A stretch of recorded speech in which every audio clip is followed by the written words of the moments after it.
On our wedding night, my wife Sarah wouldn't let me touch her. She said she was exhausted and asked me to wait, but every single night, she'd sneak down to the basement in the middle of the night. When she came back, she'd always shower, and there was this weird, creepy smell on her. I asked what she was doing down there. She said yoga. Yoga? At 2 a.m.? I couldn't take it anymore. One night, I followed her down. She caught me, spun around, grabbed my pajama collar, and yelled, "Get back upstairs. You can't go down there, or we're done. I want a divorce." I held onto the railing, shaking with anger. My parents bought us this house as a wedding gift. This is my home. Why can't I go into my own basement? Who does she think she is? I took a deep breath. Sarah, is that any way to talk to me? She still had a death grip on my collar. Her fingers were crazy strong. Mark, let's go upstairs. I'll explain everything in the bedroom. You can't tell me here? I pointed at the pitch-black basement. Why can't I go down? Don't I deserve to know? I'm doing yoga. It's my private space. It's not ready yet. She moved down a few steps, blocking my way. Why not? Because the timing's not right. When it's ready, I'll show you. I promise. My gut churned. I forced myself to stay calm. Fine, but did you have to snap at me like that?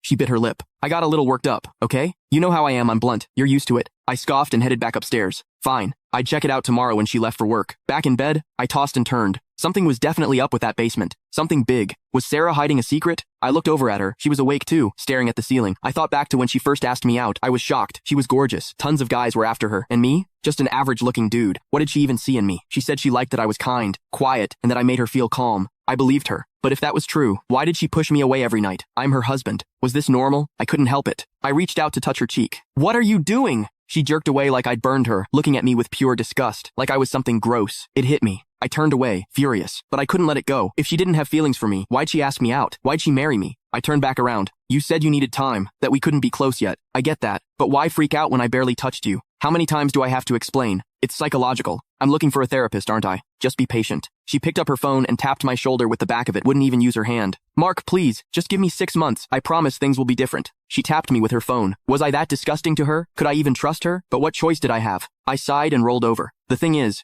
I'd given her everything. From day one, I did whatever she wanted. She liked jewelry. I bought her expensive necklaces. She wanted to travel. I took her everywhere. She mentioned investing. I helped her learn finance. I gave her everything I had. And this is what I got after the wedding. It all had to be connected to that basement. I had to find out what was going on. Morning came. I made her favorite breakfast like always. She stayed cold, eating in silence. Felt like I was her maid, not her husband. After breakfast, I drove her to work. We both worked in sales at Serenity Scents, a perfume company. After I parked, she walked into the building. Once she was gone, I told the coworker I had to step out and left. I didn't take my car, grabbed a cab instead. I unlocked the front door, rushed through the living room, and headed straight for the basement. When I got there, I froze. The door was different. It had been swapped out for a reinforced door with a combination lock. No code, no way in. I pulled out my phone, snapped a picture, and started Googling how to crack this kind of lock. What are you doing? Sarah's voice came from the top of the stairs. She'd followed me home. She practically ran down the steps and slapped me hard across the face. What did I tell you? You hit me? You can find the full story in my bio. It's free.